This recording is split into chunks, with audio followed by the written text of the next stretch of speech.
Welcome to the Deep Dive. Today we're looking at a professional profile that might seem standard at first glance. We're analyzing the work of Ken Toong.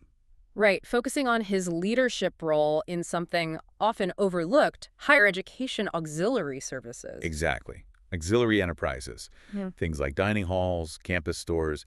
Usually you think of them as, well, just support functions, maybe cost centers. Mm-hmm. But the sources we've looked at show how strategic leadership can actually turn this whole operational stack into something, well, award-winning, a benchmark even. It's quite a story. And the immediate hook, the thing that grabs you, is this incredible achievement. UMass Dining, under this umbrella, was just voted #1 for Best Campus Food by the Princeton Review. That's the 2025 edition. Yes, and get this, it's the 8th consecutive year they've been #1. Yeah. 8 years running. That's genuinely astonishing consistency. It's not just a flash in the pan. Right, it's a dynasty. So our mission today is really to unpack that. Mm-hmm. How do you maintain that kind of world-class quality year after year in what's essentially a high-volume institutional setting? Especially with tight budgets and changing student taste. Exactly. It really points to the leadership system. So let's dig in. Okay. Well, Ken Toong is currently the Associate Vice Chancellor for Auxiliary Enterprises at UMass Amherst. That's his title now. Okay. But understanding the streak means looking at his history there. He's been at UMass for over 25 years in total. Wow, long tenure. Yes. And critically, he was the executive director of UMass Dining for 12 years before stepping up to run the whole Auxiliary Enterprises portfolio. He's been in that broader role for over 13 years now. So deep institutional knowledge.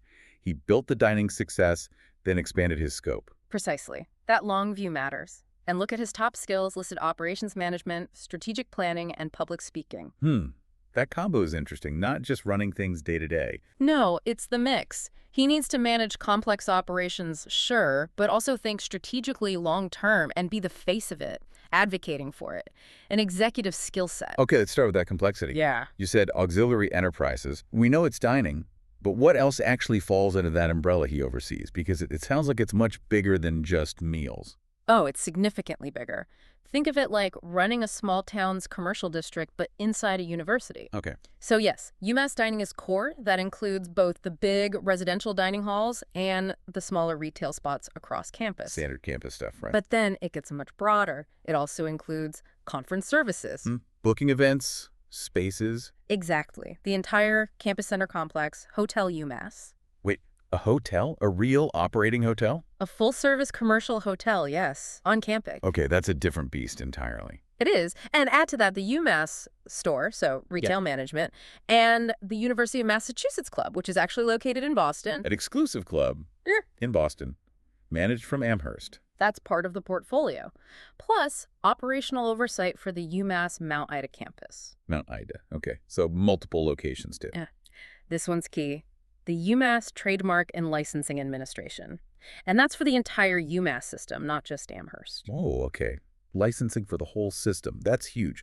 That's brand management, intellectual property, revenue streams. Exactly. So when you connect that scope back to his skills, strategic planning, operations management, it starts to click, right? Yeah, it has to. You can't manage a hotel, dining for thousands, retail, and system-wide licensing as just separate tasks. You need a unified strategy. It's about viewing these like really disparate parts, food, hospitality, retail, IP, as one integrated commercial operation working for the university. A diversified portfolio, essentially. Right. Focused on revenue and reputation, not just service delivery. That's the strategic layer. Operational scale alone doesn't get you 8 years at #1. Yeah. You need a guiding philosophy behind it all. Right. So what is that philosophy? What's the vision that ties the dining hall to the Boston Club, to the licensing deals? Well, the sources point to a strong advocacy for healthy and sustainable lifestyles. That's one pillar. Okay. Health and sustainability. Common buzzwords, though. True, but he seems to deeply integrate it. And it's married to this idea of experiential dining. The core belief isn't just feeding students. It's using food to actively build community and genuinely improve the whole student experience, making it an asset. Experiential dining. I mean, that sounds good, but how does that actually translate on the ground? Isn't it easier and cheaper just to serve, pizza and burgers to 20,000 students? How does experiential create real value or quality? That's the critical question, and the answer seems to lie in this concept they call the living laboratory. Living laboratory. Okay. Tell me more. This is where the philosophy becomes operational. The vision is to create this collaborative loop. You've got the supply chain partners, the dining operators, academic faculty, and the students all working together. How does that work? Give me an example. Like, what's a chemistry student got to do with the cafeteria? Potentially a lot. Take sustainability. The dining service might partner with environmental science students, maybe to pilot a new campus-wide composting initiative. Ah, okay. Using the operation as a research site. Exactly. Or students might work with them to audit the carbon footprint of their local farm suppliers. It's applied learning baked right into the operation. So the dining hall becomes a place for hands-on research and innovation, not just eating. Right. And this creates this engine for continuous improvement. UMass Dining is apparently known for focusing on specific things. Sustainability, yes, but also authenticity in food, using dining to support student success, and health and wellness programs. So they're constantly testing and iterating because they're literally partnering with researchers and students in the process. That seems to be the model. It builds innovation into the structure. And that structure, that commitment, it validates the results. Which brings us back to those awards. That Princeton Review #1, 8 years straight. That's just hard to wrap your head around in any field. It really is. And it forces you to ask, what kind of leadership system keeps that going? Year after year, with new students, new trends. Yeah, tastes change fast. Right. The system must be adaptable, allowing experiments, but also incredibly rigorous about standards. So beyond the student vote and Princeton Review, what about industry recognition? Awards that show peers think this is top-tier stuff, strategically. Okay, well, a big one is the International Food Service Manufacturers Association, IFA. He won their Silver Plate Award back in 2013. Silver Plate, that's prestigious, right? Very. It's a major industry award recognizing career excellence across all food service sectors, not just universities. It basically said he was a leader among leaders, commercial and non-commercial. Okay, so peer recognition at the highest level. And then connecting directly to that sustainability philosophy, UMass Dining got the Global Restaurant Award in Sustainability in 2016. Global award. So international benchmark level. It signals that what they were doing wasn't just good for UMass, it was seen as leading practice globally. And it seems like commercial restaurants were noticing too, not just other colleges. Absolutely. Nation's Restaurant News Magazine, which is a major trade publication for the commercial side, they recognized him in 2021. It was a reader's pick poll, naming him one of the most influential non-commercial operators. So people running restaurants are looking at what's happening in a university dining hall. Seems so. And then there's the Produce for a Better Health Foundation's Food Service Leader of the Year Award. That points to the impact he's having on health, wellness, and ingredient standards in the industry. And we should also mention he founded that Chef Culinary Conference, right? Held at UMass Amherst every year. Yes, that's significant too. Founding a major conference like that positions UMass not just as doing great food, but as a center for culinary innovation and professional development for the whole industry. Right. It turns operational success into educational leadership. Classic strategic move. Exactly. Leveraging their strength. So that internal leadership, founding the conference, it naturally leads to thinking about his influence outside UMass. How does he use this success and expertise in the wider industry or community?